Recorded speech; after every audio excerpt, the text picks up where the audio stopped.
I'm here in Marikina and today kakain tayo dito sa isang paborito kong kinakainan, ang Cardiac Delights. Nako, ano kayo mga pagkain dito mukhang pamatay. Kailangan ko mag-gym mamaya. Tama-tama, magsusumba ako mamaya.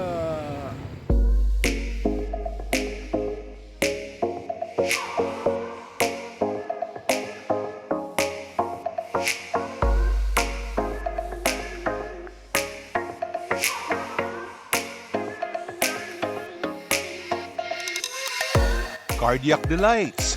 Pangalan pa lang, pamatay na. Aber, tignan nga natin ang kanilang menu. May asymptomatic, triple bypass, TB, brain damage, final destination, the gout father, teka, parang nakakatakot. Lymphoma, mild stroke, last supper, high blood, for long life, CPR, liposuction, rest in fish, salmonella.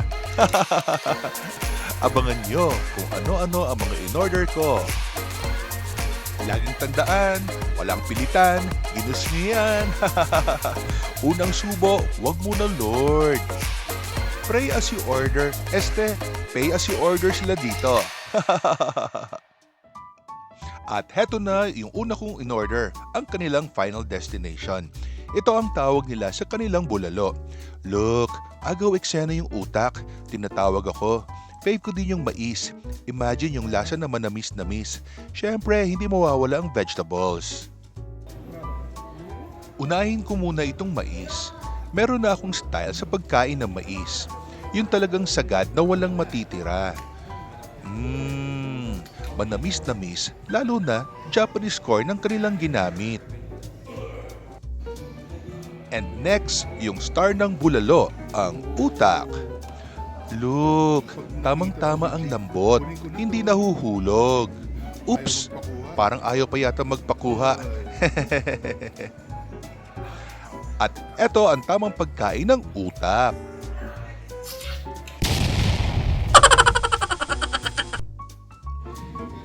Ang sunod na order namin ay ang KKB. Hindi ito kanya-kanyang bayad ha. Heto ang kanilang version ng kare-kareng bagnet. Excited na ako sa lasa ng kare-kare. Guys, look at the bagnet. Syempre, meron ding gulay. Unahin ko na yung bagnet. Sarap ng lasa ng kare-kare. Sarap. Guys, masarap talaga siya, lalo na kapag samahan nyo ng rice. Rice pa more. Next, ang kanilang TB. Ito naman ang kanilang talong at binagoongan. Grabe, ang daming bagnet on top of the talong.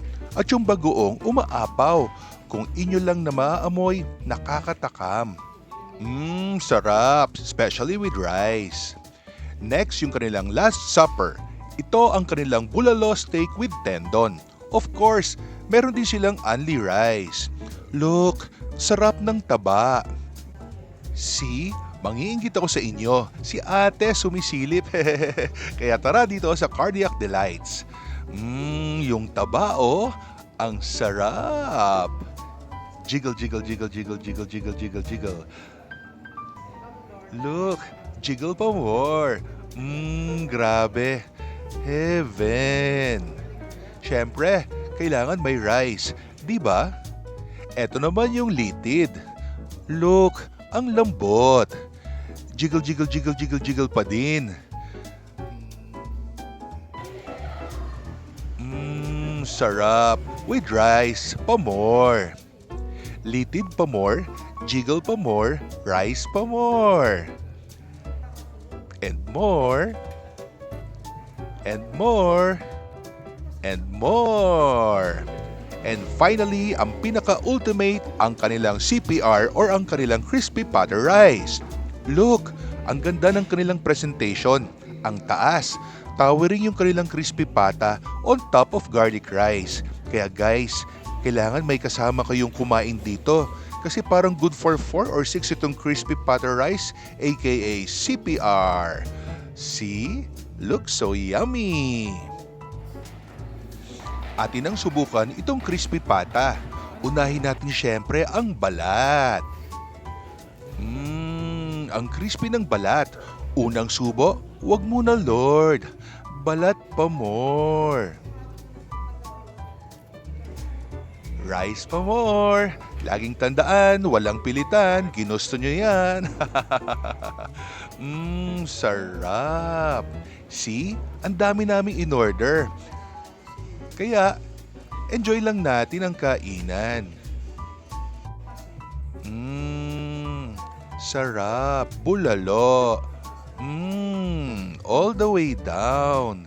Yummy. Enjoy lang natin ang rice.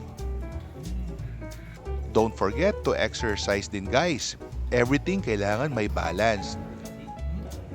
At syempre, enjoy din tayo sa kwentuhan with friends at tawanan. Hinay lang sa tawanan at baka mabulunan. O ayan, sige, sige. Sabi na eh. Susubo pa rin yan.